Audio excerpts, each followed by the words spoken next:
Hello guys, welcome back to our channel. Episode ആരംഭിക്കുമ്പോൾ കാണിക്കുന്നത് ഗായത്രി വില്ലയാണ്. പ്രിയയും ഗാർഗയും കൂടി സംസാരിക്കുന്നത് കേട്ടുകൊണ്ട് അങ്ങോട്ടേക്ക് വിനയ് വരികയാണ്. എന്ത് പറ്റിയെന്ന് വിനയ് ചോദിക്കുമ്പോൾ, ഞാൻ ഇവളോട് കുറേ നേരമായി ഒരു കോഫി ചോദിച്ചിട്ട് ഇപ്പോഴാ കൊണ്ടു തരുന്നതെന്ന് റിയ പറയുന്നു.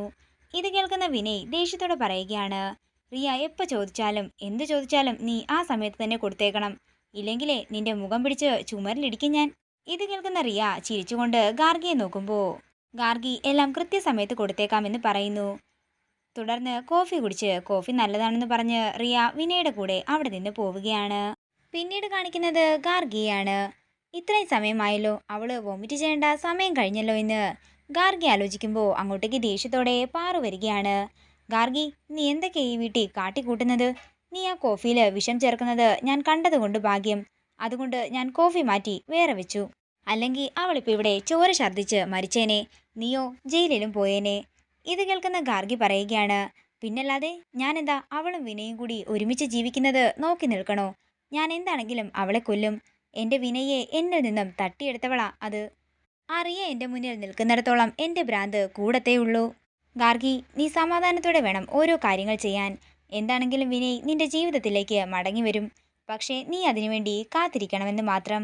ഇപ്പോൾ എടുത്ത ഈ തീരുമാനം തെറ്റായിരുന്നെന്ന് വിനയ് മനസ്സിലാക്കുന്ന നിമിഷം നിന്നിലേക്ക് തന്നെ അവൻ തിരിച്ചു വരും. പക്ഷേ നീ അതിനെല്ലാം വേണ്ടി ക്ഷമയോടെ കാത്തിരിക്കണം, അത്രമാത്രം. ഇത് കേൾക്കുന്ന ഗാർഗി പറയുകയാണ്, വിനയ് എൻ്റെ ജീവിതത്തിലേക്ക് തിരിച്ചു വരികയാണെങ്കിൽ എത്ര നാൾ വേണമെങ്കിലും കാത്തിരിക്കാൻ ഞാൻ തയ്യാറാണ്.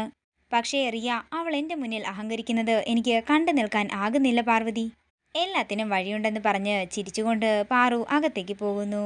നേരം രാത്രിയാകുന്നു. പിന്നീട് കാണിക്കുന്നത് വിപിനെയും പല്ലവിയെയുമാണ്. എന്താ പല്ലവി, തന്റെ മുഖമെന്താ വല്ലാതിരിക്കുന്നത്? എന്തു പറ്റിയെന്ന് വിപിൻ ചോദിക്കുമ്പോൾ പല്ലവി പറയുകയാണ്, ഞാൻ എൻ്റെ നിർഭാഗ്യത്തെക്കുറിച്ച് ചിന്തിക്കുകയായിരുന്നു. എൻ്റെ ചേച്ചി പാർവതി എൻ്റെ അത്രയും പോലും പഠിച്ചിട്ട് പോലുമില്ല. എന്നിട്ടും അവളിപ്പോൾ ഗായത്രി ഗ്രൂപ്പ്സിൻ്റെ ചെയർപേഴ്സൺ ആണ്. പക്ഷേ ഇത്രയും പഠിച്ച ഞാനോ? ഞാൻ നിങ്ങളുടെ ഓഫീസിലെ ഒരു സ്റ്റാഫ് പോലും അല്ലല്ലോ. പല്ലവി, പാർവതി നിന്റെ ചേച്ചിയല്ലേ? ചേച്ചിയോട് ആർക്കെങ്കിലും അസൂയ തോന്നുമോ എന്ന് വിപിൻ ചോദിക്കുന്നു. തുടർന്ന് വിപിൻ പറയുകയാണ്, താനും ഭാഗ്യവതിയാ. തനിക്കും ഭാഗ്യങ്ങളൊക്കെ വരും. തന്നെ സപ്പോർട്ട് ചെയ്യാൻ എപ്പോഴും ഞാൻ തൻ്റെ കൂടെ ഉണ്ടാകും. ആണോ വിപിൻ സാറേ, എനിക്കും ഭാഗ്യമുണ്ടാകുമോ എന്ന് പല്ലവി ചോദിക്കുമ്പോൾ വിപിൻ പറയുകയാണ്, അതെ, തനിക്കും ഭാഗ്യമുണ്ടാകും. തൻ്റെ അസൂയയും കുശുമ്പുമൊക്കെ മാറ്റിവെച്ച് താൻ രാവിലെ തൻ്റെ ചേച്ചിയെ സന്തോഷത്തോടെ ഓഫീസിലേക്ക് പറഞ്ഞയക്കണം.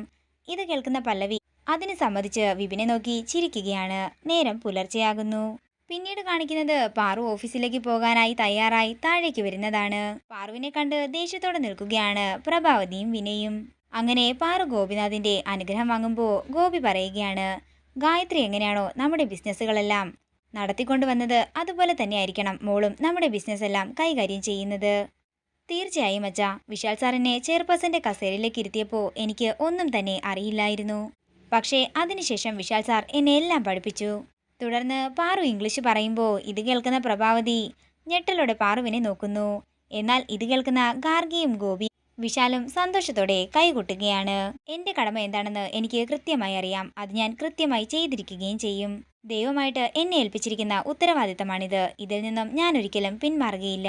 അമിത ആത്മവിശ്വാസം ആപത്താണെന്ന് പ്രഭാവതി പറയുമ്പോൾ പാർവതി പുച്ഛത്തോടെ പ്രഭാവതിയുടെ അടുത്തേക്ക് ചെന്ന് കെട്ടിപ്പിടിക്കുകയാണ്. എന്നോട് കളിക്കാൻ നിൽക്കണ്ട, നിങ്ങളെ കത്തിച്ചാരമാവുകയുള്ളൂ. കത്തി ജ്വലിക്കുന്ന സൂര്യനാണ് ഞാനെന്ന് പറഞ്ഞുകൊണ്ട് പാറുവും വിശാലും എല്ലാവരോടും യാത്ര പറഞ്ഞ് ഓഫീസിലേക്ക് ഇറങ്ങുകയാണ്. തുടർന്ന് പ്രഭാവതി മനസ്സിൽ പറയുകയാണ്, പാർവതി, നീ ഓഫീസിലേക്ക് ചെല്ല്. അവിടെ ഞാൻ നിനക്ക് ചില സർപ്രൈസുകളെല്ലാം ഒരുക്കി വെച്ചിട്ടുണ്ട്. പിന്നീട് കാണിക്കുന്നത് റിയ ആരോടോ ഫോണിൽ സംസാരിക്കുന്നതാണ്. നിങ്ങൾ എന്താണെങ്കിലും എന്നെ പറഞ്ഞയച്ച സ്ഥലം കൊള്ളാം. ഇവിടെ എല്ലാവരെയും പറഞ്ഞു പറ്റിക്കാൻ വളരെ എളുപ്പമാണ്, പാർവതിയെ ഒഴിച്ച്. ഇത് കേൾക്കുന്ന അയാൾ പറയുകയാണ്, ഞാൻ ഏൽപ്പിച്ച ദൗത്യം പെട്ടെന്ന് തന്നെ തീർത്ത് തിരികെ വരാൻ നോക്ക്. പിന്നെ പാർവതിയെ നീ സൂക്ഷിക്കണം എന്ന് പറഞ്ഞുകൊണ്ട് അയാള് റിയയോട് സൂക്ഷിക്കേണ്ട കാര്യങ്ങളെല്ലാം പറഞ്ഞു കൊടുക്കുകയാണ്. പിന്നീട് കാണിക്കുന്നത് വിശാലും പാറുവും ഓഫീസിലെത്തിയിരിക്കുന്നതാണ്.